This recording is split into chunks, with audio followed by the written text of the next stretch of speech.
light shine so bright, you might go blind, blind, blind. When I walk through the...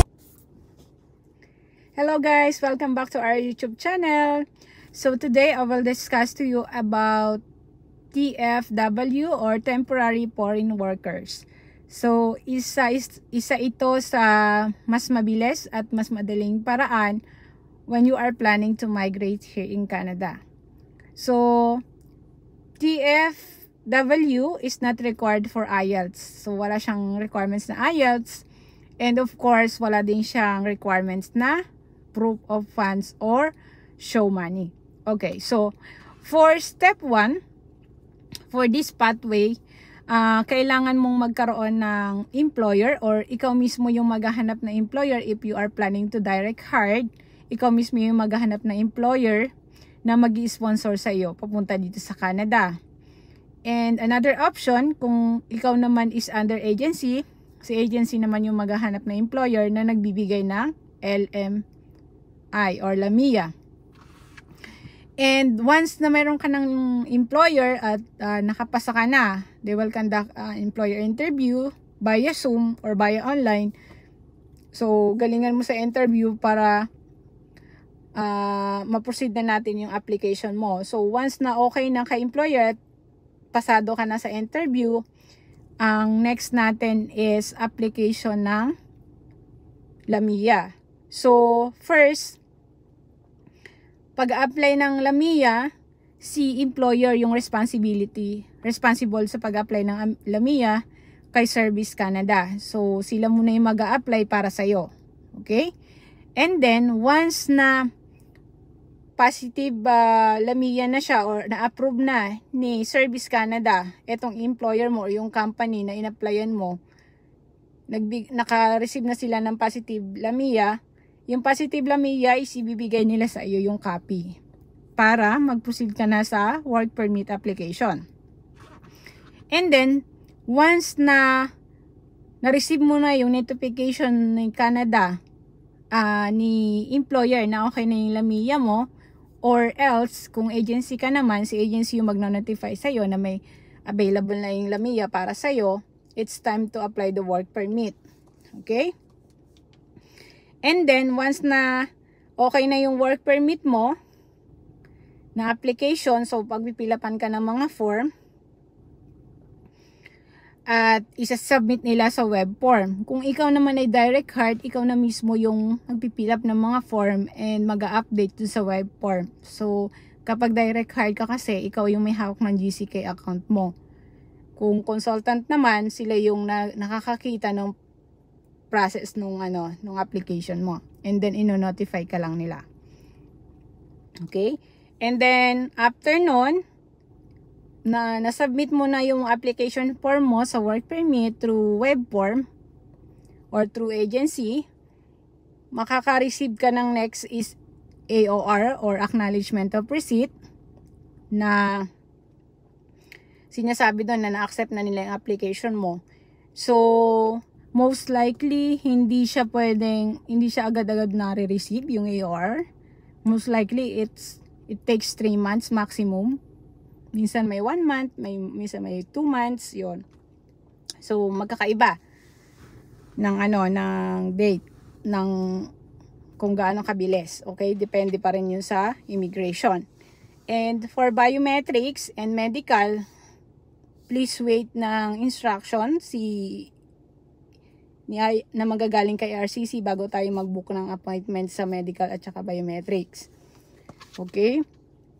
Ino-notify ka naman ni agency or makikita mo naman sa web form kung ano na yung next step mo. Kung kailangan mo na bang mag-book ng appointment sa medical at saka biometric.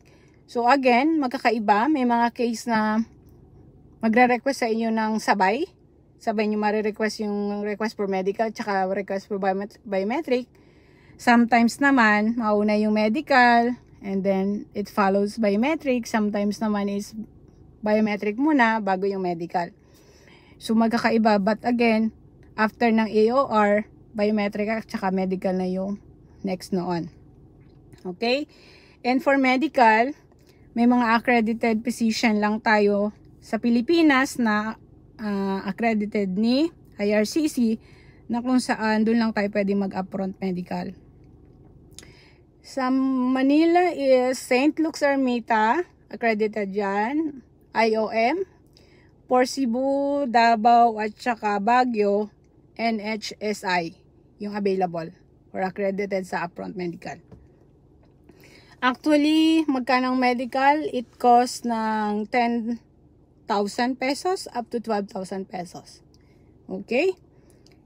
And then, pagkatapos nun, na nahingan kayo na ng medical biometrics, so it's time na eligible na yung profile mo na i-background check ng visa officer kasi kompleto na yung files mo. Okay? At makikita mo na din yun sa web form kung direct hire ka. But kung ano ka naman, under agency, si consultant mo yung makakakita ng status updates na. Pag okay na ang lahat, anyway, yung biometric pala sa BFS natin, sa Pilipinas, sa BFS, dito yan sa Makati. Sa Makati yung ginagawa. O doon ka nagpapabook ng appointment. So, pwede siyang i-check mo kung anong available time nila. Okay? So, yun yung location niya sa Makati.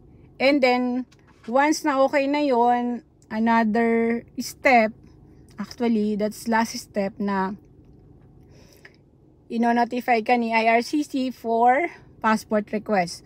Once na-approve na yung application mo. So, okay na, nakapag-desisyon na sila for you sa work permit mo as temporary foreign workers. So, you need to submit your passport sa BFS ulit.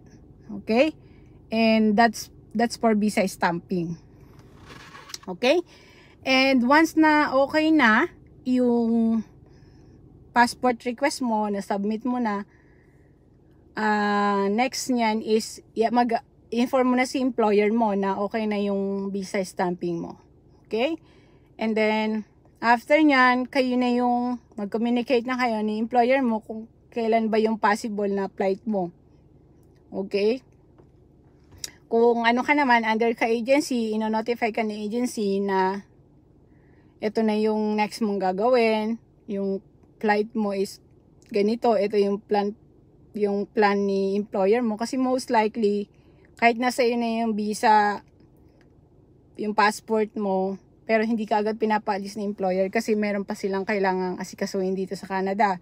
Sometimes, they're looking for your accommodation, or else naka-vacation yung yung mga district manager nila or something else.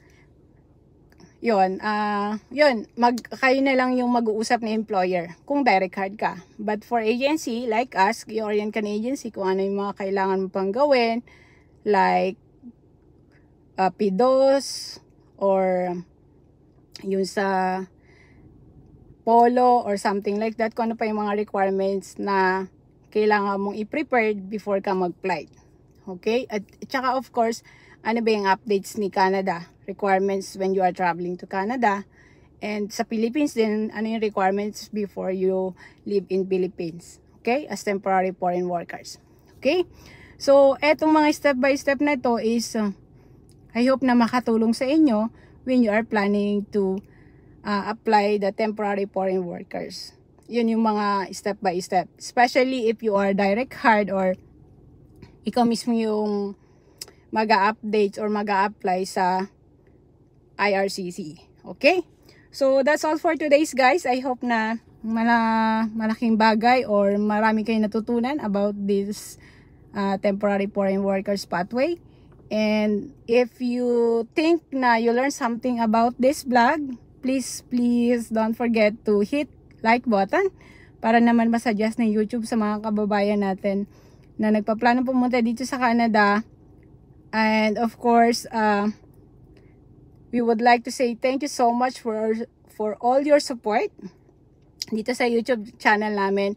And thank you for watching guys. See you in the next vlog. Bye-bye.